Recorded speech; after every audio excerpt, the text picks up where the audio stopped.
Every adult life could be said to be defined by two great love stories. The first, the story of our quest for romantic or sexual love, is very well known. We know it from the music, literature. It is socially accepted and celebrated. The second, which is the story of our quest for love from the world, is much more secretive and it's a shameful tale. We want love, we desire it from the world, we want to be accepted, validated, but we can't say it, otherwise, we'll be mocked.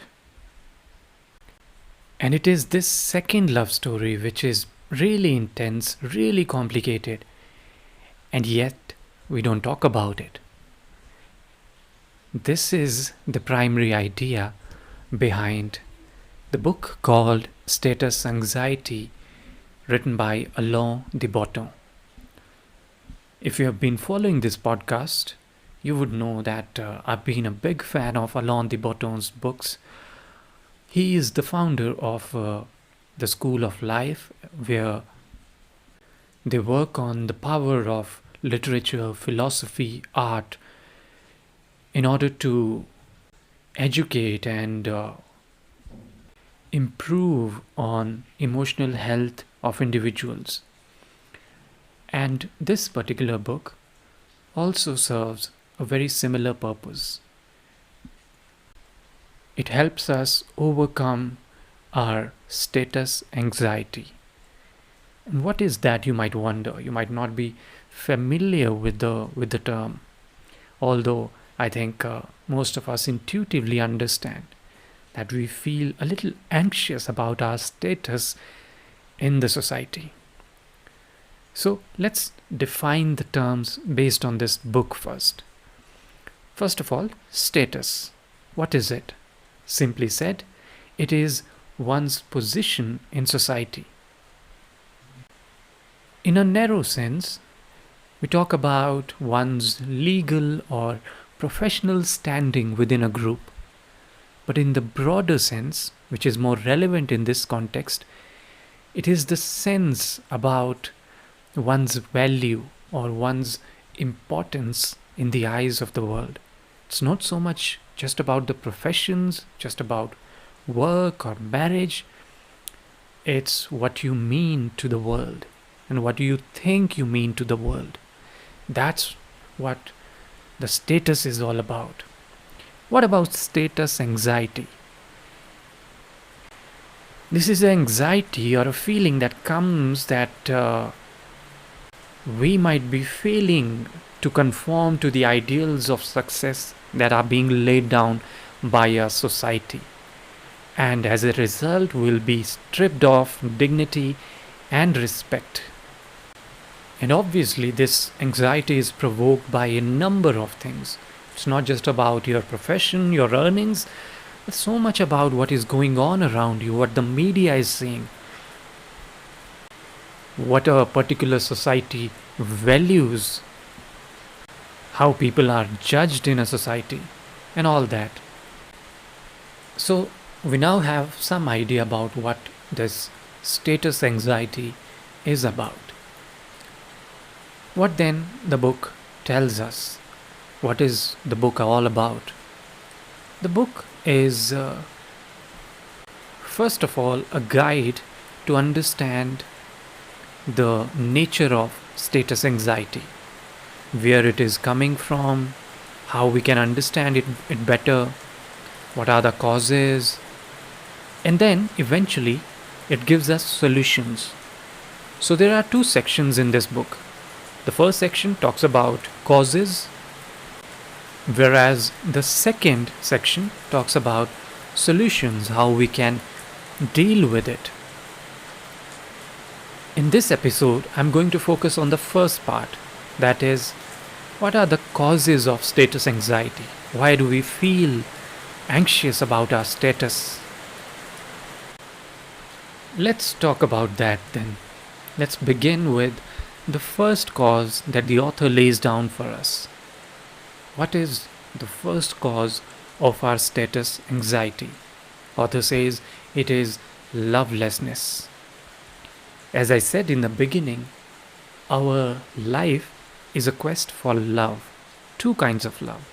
One is a romantic, sexual love, and the other is what we need, we demand from the world. We want to be appreciated, we want to be validated, we want to be good enough in the eyes of the world, the society. And whether we accept it or not, it's there. De Botton quotes William James from his book The Principles of Psychology, and I think this particular quote sums up about how we seek love, how important it is for us that we receive love from the world. The quote goes something like this: "No more fiendish punishment could be devised were such a thing physically possible than that one should be turned loose in society and remained absolutely unnoticed by all the members thereof.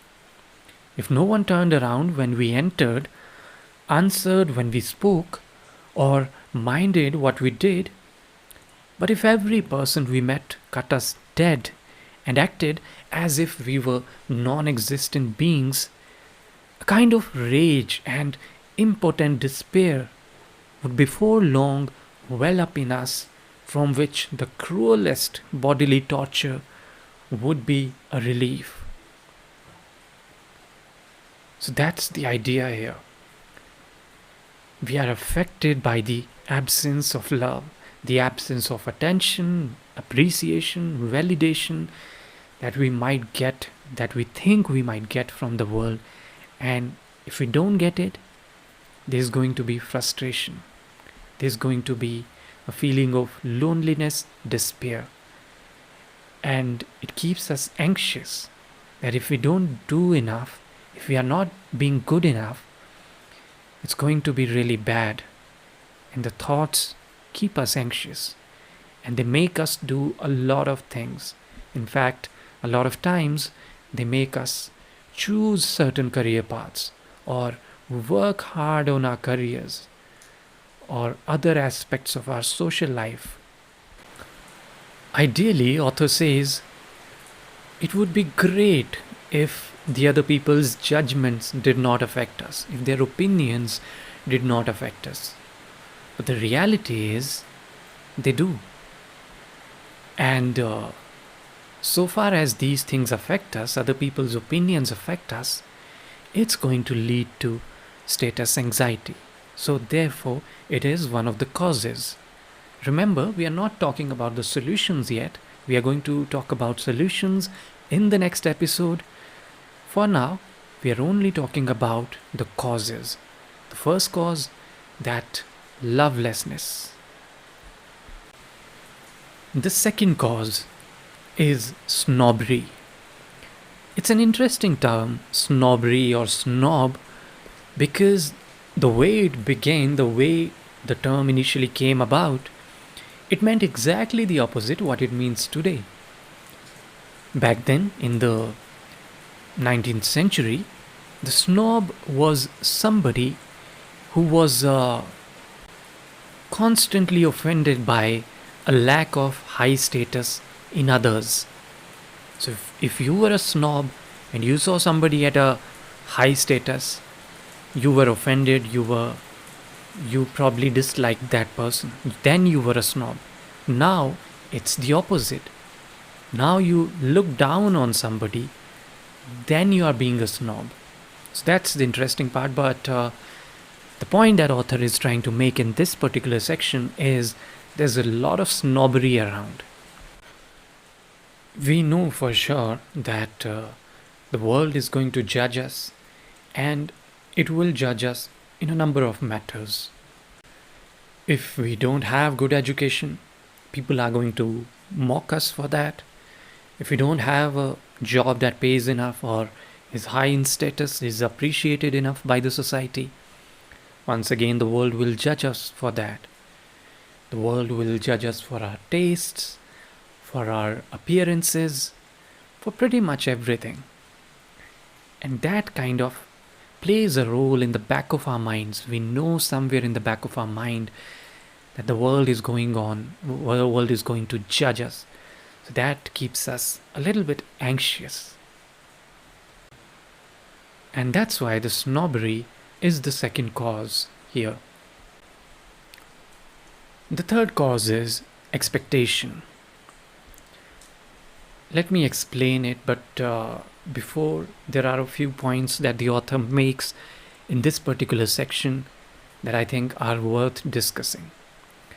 First of all, it's about the material progress. Understandably so, in the last couple of centuries, the society, the world has made a lot of material progress. We are far better off than all the previous societies that ever lived.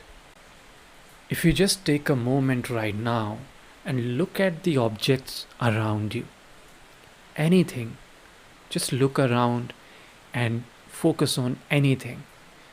Whether you go by the number of objects you have around you, or the quality of them, or the functions that they have, and compare yourselves with the kings and queens and all the elites that lived in the previous centuries. They didn't have these many facilities. They didn't have that luxuries of flying in aeroplane or eating food of all kind, any cuisine from any part of the world, or reading or listening to any kind of literature in the world. You can do that, I can do that. It's a huge difference, it's a huge contrast to the world that existed before us. And yet, and this is important, yet, we don't feel that way. We don't feel necessarily happier than the previous generations. Why is that? The author says, because we always find our happiness in comparison to others, what others are doing. Let's say if everyone around you was earning $10, then you'd probably not feel envious of anyone. But let's say one of you starts earning $12 or $15, then people are going to be envious of that particular person. So when there is a lot of material progress, but also some kind of inequality, even though this inequality is small, remember that. You can take the same comparison.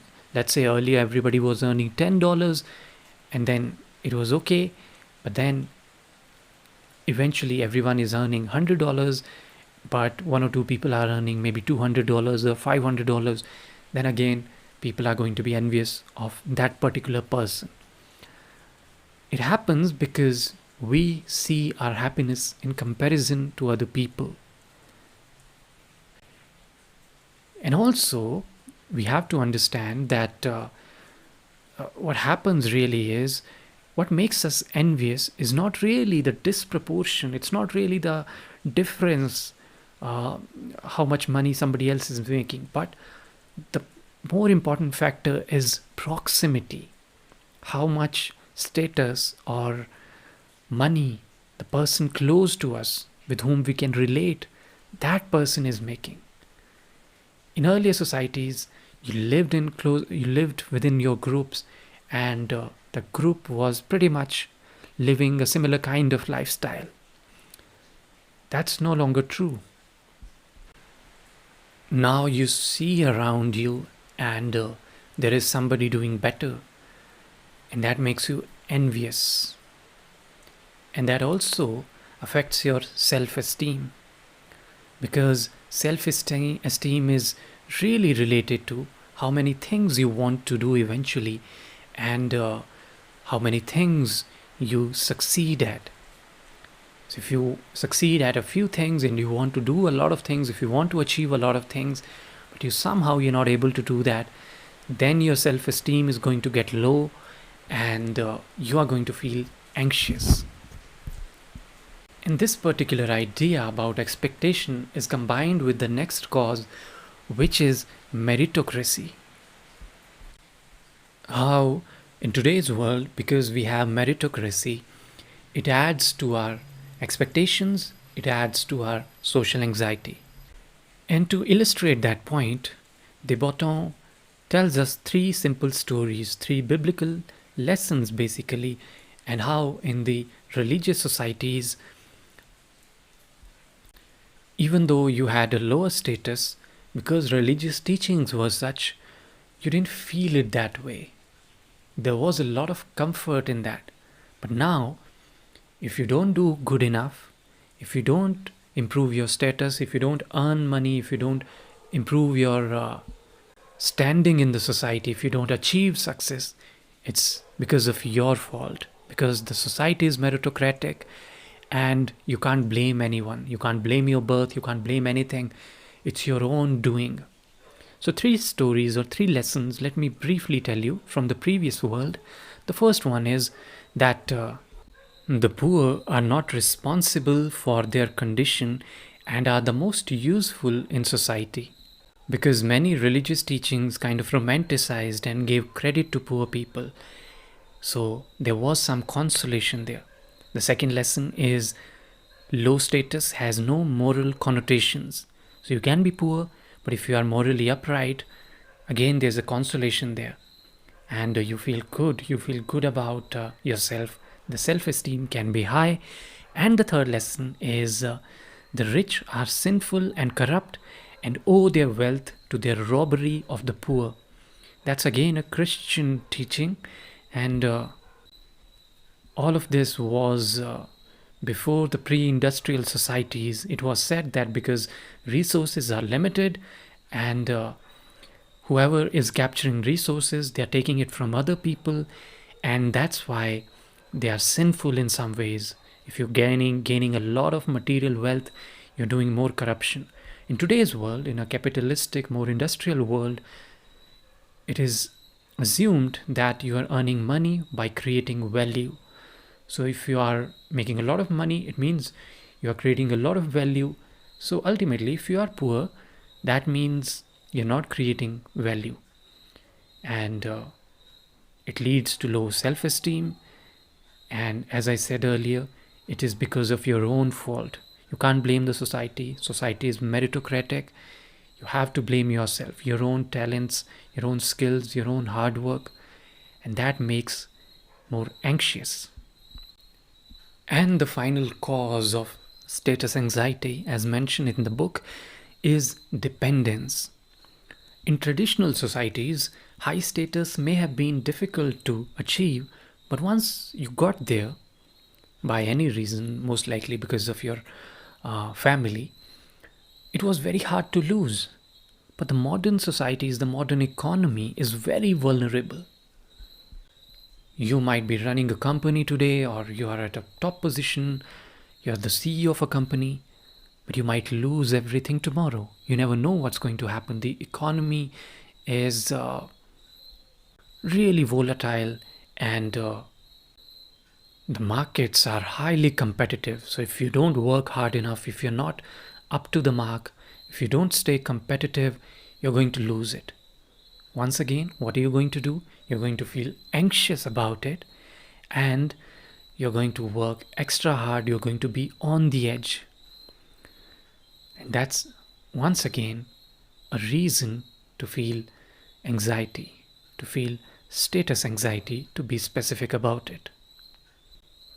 And since this world is getting hyper specialized, you have to constantly work on your talents, your skills. You have to constantly stay in touch with new technologies, new software, and all of that adds a lot of pressure. So these were the key causes of status anxiety. As I said, this is what I explained today. In the next episode, I'm going to be talking about the second section of the book, which is about solutions. and how we can work on our status anxiety, how we can heal, how we can prepare ourselves to deal with it in future. So we'll talk about that in the next episode. Thank you very much for listening. I hope you'll join in the next episode as well. Thank you.